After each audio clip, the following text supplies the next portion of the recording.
Welcome to Starlight, a space-themed D&D opera. My name is Sam Williams, and I'm the voice behind Clive Jensen, your favorite cybernetic cowboy.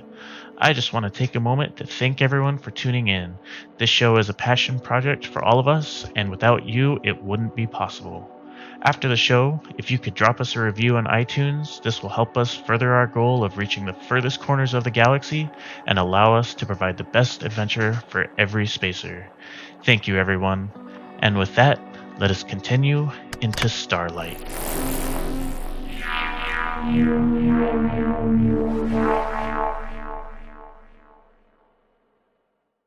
You ever get tired of drawing maps and having your players ruin your hard work by teleporting away? Or using Charm Creature to avoid that glorious boss battle set in that laboriously crayon-drawn map? Yeah, me too. Well, that's my problem no more. Starlight Maps and Battle Mats are now sponsored by the beautiful artwork of Loki Battle Mats. From lavish palaces to cold alien caverns, they have a solution for everything. The maps come in big books that are easily transported, can be drawn on with erase markers, and immerse the players with a stunning reality. They'll forget they aren't actually standing by that pool of lava. And battle mats are only the beginning of what Loki has to offer. Want to know more? Go check them out. Or stop by our YouTube to see what they have to offer. Now, let's roll.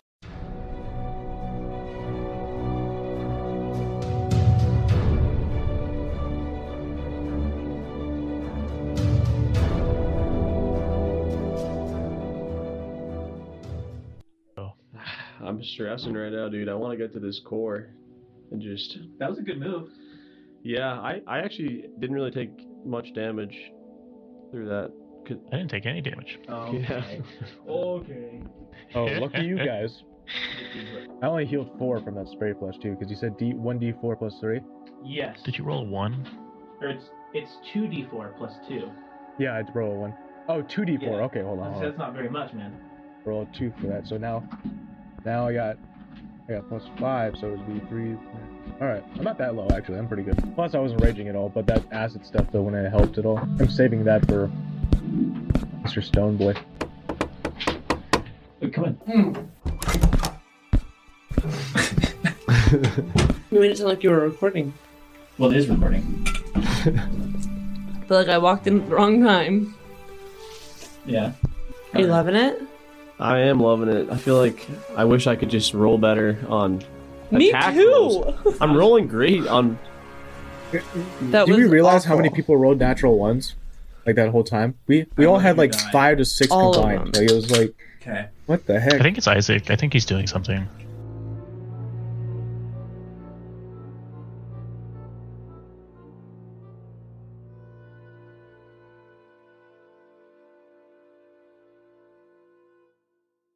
Hey, Neuralink. Access memories. Accessing. Arriving at the listening outpost on the far moon of Vindigus, the spacers make a quick pit stop to fulfill Atlas's debt to Boris Dukar, head of the small Tetsa farm. Upon arriving, they are greeted by a flustered Dr. Montgomery and the odd company of smuggling extraordinaire Sir. Apparently, the outpost was swarmed by insectoid creatures awakened by the scientific activities above the surface. Tasked with fixing the core of the station and eradicating the worst of the monsters, the spacers descend into the bowels of the station, bringing the handy gun arm of Sir with them. A quick skirmish in the elevator shaft leaves them battered, but the worst awaits them just beyond in the core room. Memories retrieved.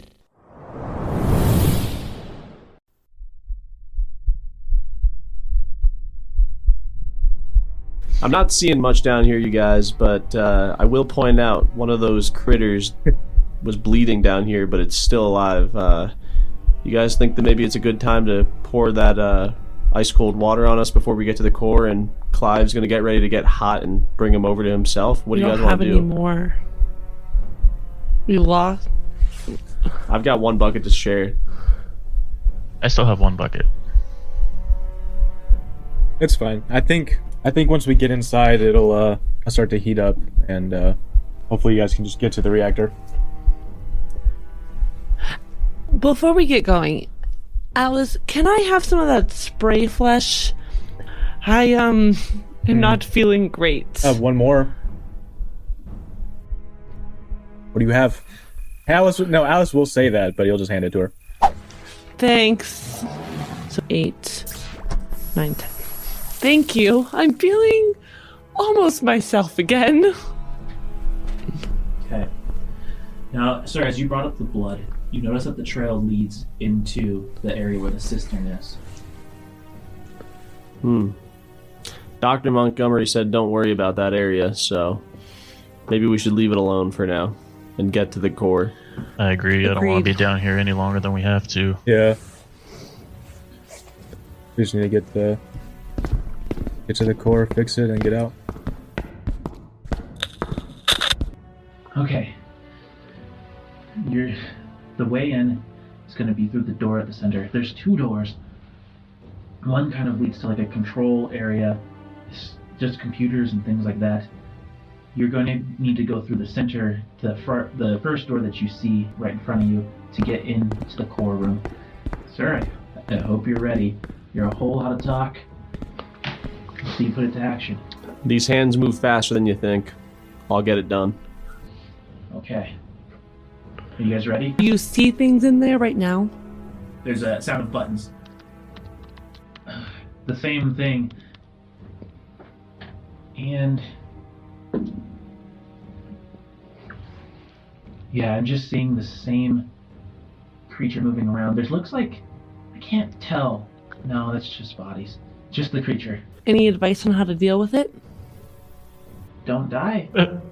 Thanks. Wow, thank you for that Just one. thought you'd seen people do this once or twice and might have learned a thing or two. No, I've never seen anyone do this. I was just brought in as like an underling, an aide. Well, you're doing a very good job being our aide. You want me to like... Okay. What if you... No. Now you gotta take care of that creature. And get the core running. Aye, aye, Captain. Unless you have some other way of getting rid of it and getting the core running. But we can't risk the creature doing the same exact thing, ruining the implements. It's been shut down there for a while, though. And... oh god. I recognize that body. I can't imagine it's had much to feed off of. It's probably weak. That's good to know. Thank you. Any weak spots that you're aware of on its body? I'm not a biologist. Well, you're closer than I am. No, actually, technically, you're closer than I am. I mean, to being a biologist, you have a doctor in front of your name, Dr. Montgomery. No. I'm a data analyst. Are you ready? Yep. Let's get this. So she presses the button and the doors begin to open. How are you guys going in? Is it single file? Like we have to go in there single file because the passage is narrow, or can we You can go in actually? too wide. McKenna needs to be in back. I'll probably be in the front again. I'm pretty good on health right now, so I'll go in the front as well. Okay. What? So Atlas and Sir will go in, and then myself and McKenna will be right behind them. What is that thing? My I nightmares. just want you guys to see that up close. Yeah. Yeah, it looks like a mutated like. Tick.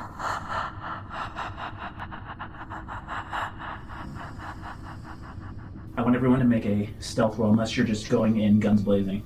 I think Definitely. we should do stealth roll. 11. 14. 15 for the elephant. 11. So the group comes into the room and the door behind you starts to close. You hear the lock up. And all that's left is the sound of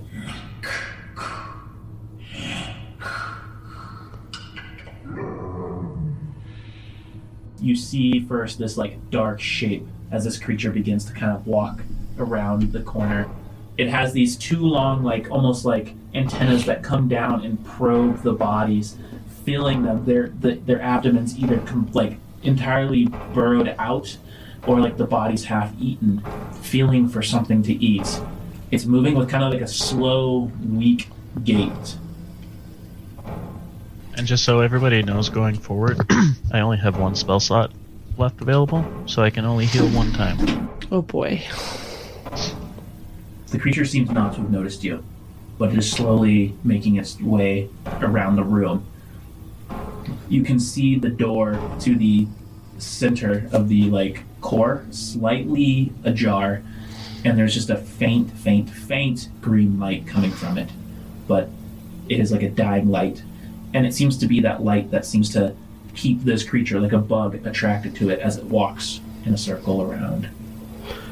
I think I should definitely not be the one to attack it, because I'm trying to get to the core so I can start fixing it up. So I'm just going to... I would say that at all costs, I'm not going to be trying to attack. I'm going to try to maybe poke my head out and be stealth. If we can distract it, yeah, that's probably the best route. I hate to say it, I think Atlas would probably be the best one too. Yes, sir. Well, do you want me to throw a firebolt or a chaos bolt at it first? I'd say wait until I get near it. I think you should throw a firebolt away from it and then have it chase after that, because that's hot. It'll be attracted to that. Good idea. Yeah. Well, should I do that now? We don't. It doesn't need to. It doesn't need to know we're here. We could maybe do this without it even noticing us. Highly unlikely that happens, though. Yeah, the only thing I'm thinking is that we still have to kill it. Oh, we do have to kill it too. That's true. Yeah. We have to kill it. Yeah. So, or permanently restrain it somehow. So we cannot throw the firebolts.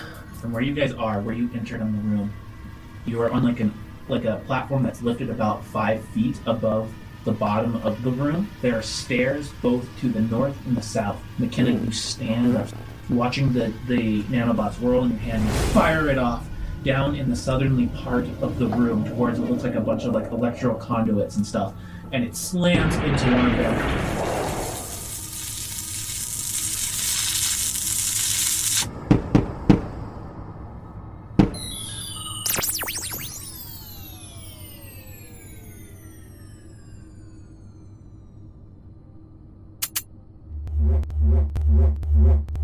Everything in that area goes dark, and the lights themselves kind of fizzle for a second, and all that's left on are the emergency lights. The creature immediately begins scuttling that way. Good.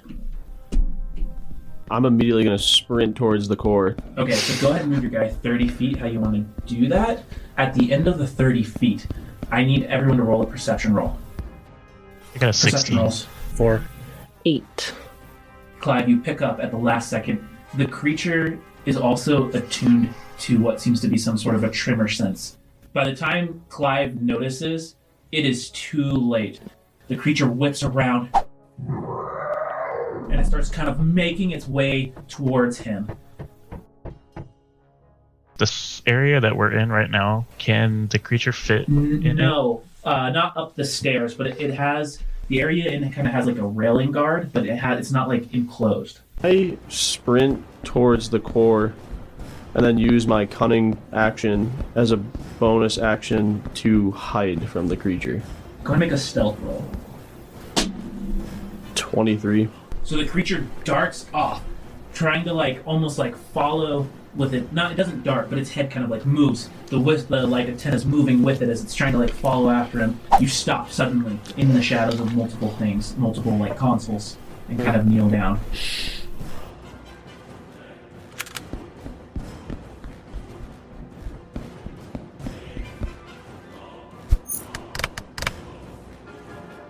Can take a shot. It'll be at yeah, I'm gonna take a shot. I'm gonna take a shot at it. It's gonna be at disadvantage though, because it's long range.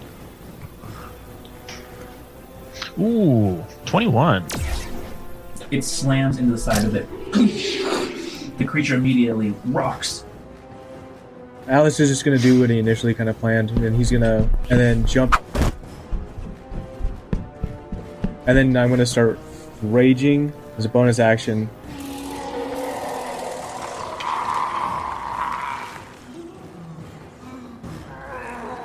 And due to Alice's whole transformation and everything, he starts to give off a ton of steam.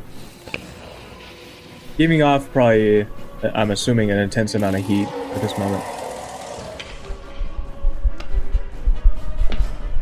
I'm gonna immediately just start working on fixing the core, and I'd like to use my fast hands, take the use and object action. It says you can use the bonus action granted by your cunning action to make a dexterity check, use your thieves tool to disarm a trap or open a lock, or take the use and object action. You're going to input the information that Dr. Hopper gave you, and as you're doing that, you're trying to put it in as quick as you can, so you're going to make a dexterity roll with your proficiency. So 18. there's as you're typing it in, trying not to mess it up, there's like an alarm, like a...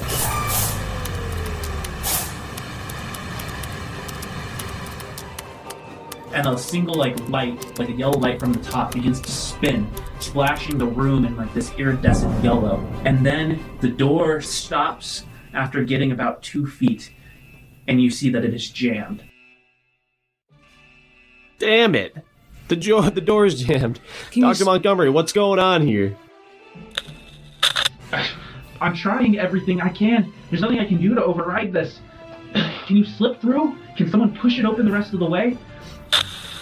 I'd like to try to push through. Go ahead and make an athletics roll. 8. You're unable to budge the door. Something is causing it to get stuck.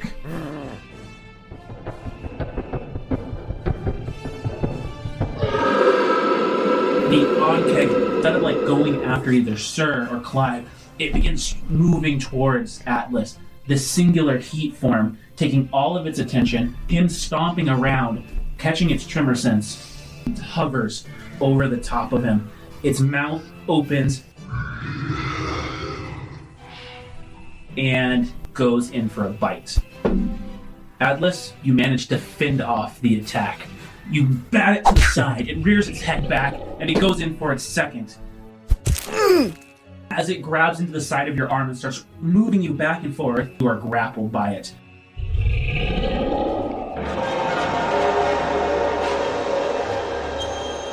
McKenna's gonna stay right where she is and try this Chaos Bolt again.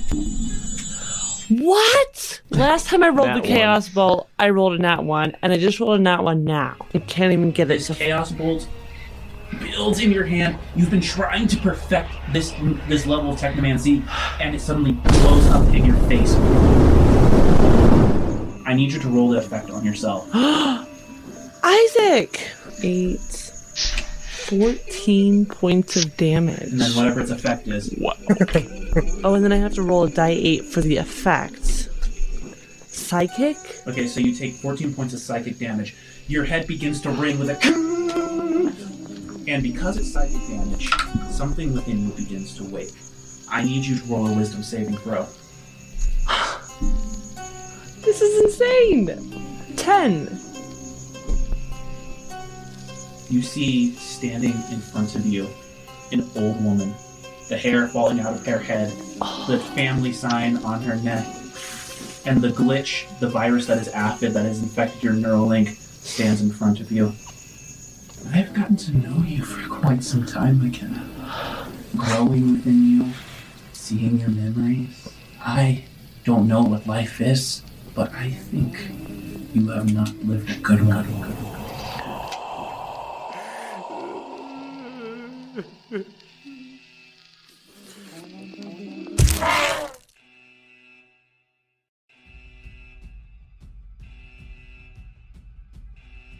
As the Ankheg's holding on to you, it continues with the bite, Atlas. I'm gonna use my tail for an attack within 10 feet that I can see. And as its mouth is about to tighten and worsen, like the damage and tear into the flesh, your tail kind of extends, elongating from your back, ripping out of your skin, sending blood, flesh, and pus everywhere. And it slams and buries into the side of him, the point of it, pushing its face away. But that only makes it reinvigorate as it starts pushing you 15 feet eastwardly towards the wall, almost like just fighting your brawn with its own. Up next, we have McKenna, and on deck we have Sir. McKenna. Aphid walks towards you And she says, so many memories. So many good ones, so many bad ones, so many evil ones. No. You know what's right, McKenna. You know you don't deserve to walk this world anymore. Am I wrong? You are wrong. Make a wisdom saving throw. That's an 8. As if under a spell, attached by an invisible line, the virus begins to pull you towards the Ankheg. And the Ankheg in your mind begins to shift, beginning to almost like take on this insectoid version, where it has the body of an insect, but where its head is and its chitness maw is, you see your daughter's face.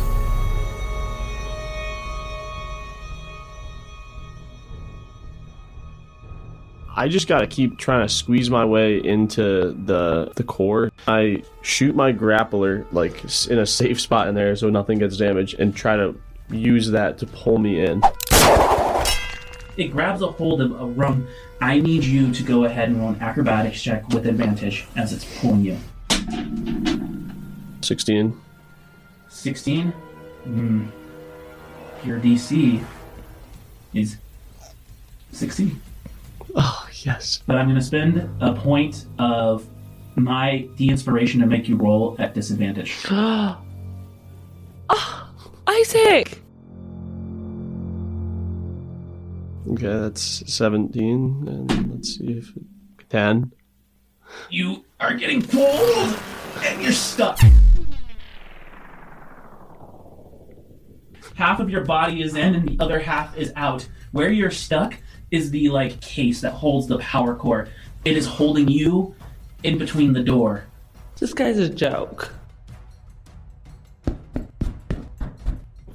Using precision, I'm going to take a burst shot to aim at its head.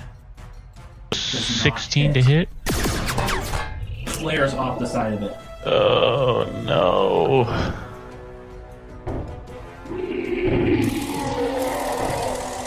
Then I am just going to attack. I'm going to take reckless attack to get advantage. And then also I'm going to use Great Weapon Master to take the -5 penalty, so I only have a +1. 19, and then this one's a 13. 19? 8 plus 10 because of Great Weapon. That'd be 18.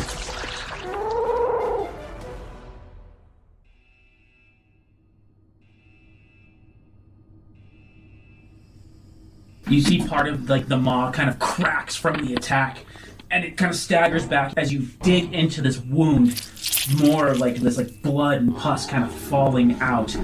The Ankheg slams its top legs into the top of the vent. The vent breaks, and smoke begins to fill the room.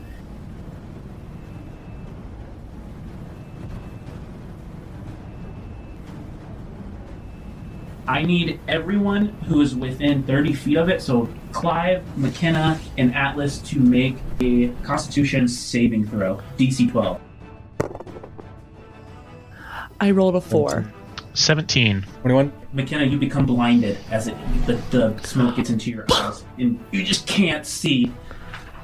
I'm just stuck, and my job is to get this thing open, and I'm going to phone in Dr. Montgomery one more time. Can you get this thing open, or am I just stuck here? Because you're putting me in a terrible position. Simultaneously, I am going to shoot my laser right next to the door. So most of the bolt that you fire goes ricocheting off and hits the wall with a spark, but you leave a little bit of a brown mark on the end, but it doesn't seem to help. I'm trying, I'm working on it, I'm working on the other door. I don't... Oh, get out of the way. You hear Dr. Hoffer get on. She says, I'm trying to override the system. The only problem is, if I do this, you guys are already running on emergency power, and diverting power to this door, you are going to lose light. Is that okay? It's the only option we have at this point. I'm sorry, everybody. Lights are going out. Okay, hold on. And I'm going to use my last inspiration to give her a roll with advantage. Oh. I don't know whether that's good or bad. That's a 21. The lights go dark. You guys cannot see a thing. And all that is there's just a faint glow. barely perceptible within the core. But the other door, you hear it open on the opposite side of where you are. I can go in there. Yeah, you can still. Well, you have to move around to the other side. Okay. You get just to the entrance, and you can see where the original power core is on the ground, broken into many pieces, and you can see like the 3 arms that it would hold it in place above, like this almost like metal obelisk pedestal. The Ankheg shakes its head, and you just feel a rattling, and you can hear this. And this dust comes flying out of its mouth. I need you to make a Constitution saving throw, Atlas. 15. You feel where it's grabbing you, your skin starting to move into rigor mortis. Not quite turning to rock, but you can see like almost barnacle type look of earth kind of like growing up your body. At the end of your next turn, you can retry to make this saving throw to stop it, but if you fail, you will turn to stone and be petrified. What? And the Ankheg begins to drag you away.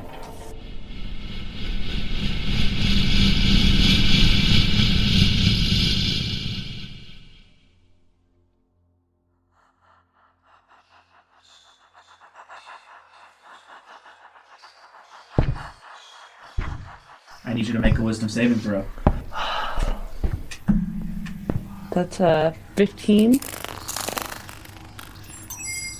Your vision clears. The face that was your daughter's disappears off of the creature, and you see it for what it is. And you push past Aphid. He disappears. I hate you, Aphid. And then I want to do reduce creature. I rolled a 7. You see this like energy growing in my hands, and you see like this focus coming, and then I shoot the energy right at the creature, and you see it rapidly shrink like half of its size, and in that shrinking it looks like it's really in pain too.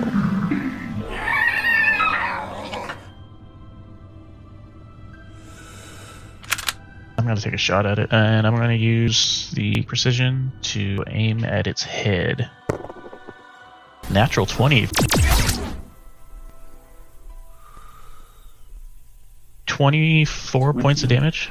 From the massive damage, it rocks back, dropping Atlas, and it kind of just stumbles dizzily, barely able to see or sense what's going on. Alright, I'm in the core room. I'm immediately gonna whip out the core from my backpack, start fiddling with the 3 tongs, and then kind of set it on top. And I'm gonna also phone in and just say, am I good, Dr. Montgomery? Is this, how is it looking? What do I need to do here? Is there anything else? It's looking good. It's looking good. You gotta get out of there, and then put in the same code, close the doors, and we will get it running. Okay, so I'm gonna whip my flashlight out so I can actually see around, head out of the door. As you start to make your way out, you see something lurch out of the side at you, and you see what looks like a baby Ankheg, like a tiny one, that launches itself in between you and the door with that. Damn it! I'm just immediately gonna whip out my pistol and take a shot. Ooh, 17. 8 points. How do you want to kill it? I said get out of my way, motherfucker. And then just shoot it right between the eyes. And it just falls back, and you walk out.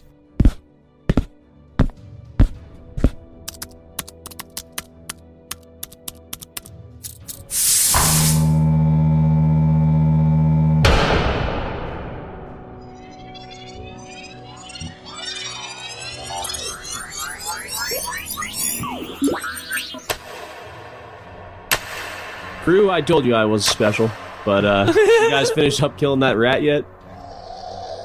No one responds. Good. Finish him off. You get out of there. I'm just gonna do the same thing I've been trying. 18 plus 1, 19. 6 plus 4 is 10, plus 2 because of raging is 12. Then plus 10 because of great weapon is 22. It staggers back. You cleave off 3 legs, and it falls to the ground. It is barely dragging on, but it is trying to move away, now in clear fright. I was gonna roll my the constitution thing. No. 19. You feel the petrification start to shake off as your body and the nanobots within begin to assail the petrification and destroy it. The creature continues running away from Atlas, giving him an attack of opportunity. 19 plus 6, 25. 3, 7 plus 4, 11 plus 2 is 13. How do you want to kill it? Oh, I love that question. Yes! I love that question. He's just gonna grab both the mandibles and like just start tearing it like in half from the mandibles. And there's this shrill shrieking, almost like if you've ever crushed a cockroach, followed by the flesh ripping by the mandibles, then the side of the skull, all the way up, parting to its tiny little brain, and everything that kind of like falls out as it falls limp into your hands. And strangely enough, as it's dying, it grows bigger until it's the husk that it was. You see, however, where it was running to. Your eyes kind of lead up, and you see like a door in the distance, covered in almost like a white foaming spray. The door is fastened shut in the westerly distance of the room, but it almost like instinctively was trying to run that way for safe haven. Well done, well done. I knew we placed our trust in you in the right way. Well, we're gonna get out of here now. We'll meet you up there. Yeah. Yeah. Clive's going to start making his way towards the Yeah. the ladder. So is McKenna. Yeah. Yes, of course, hurry up. We can talk about... This is wonderful. And then it cuts out. I have a really bad Going up. feeling. I know we just finished that big battle, but I have a really bad feeling right now.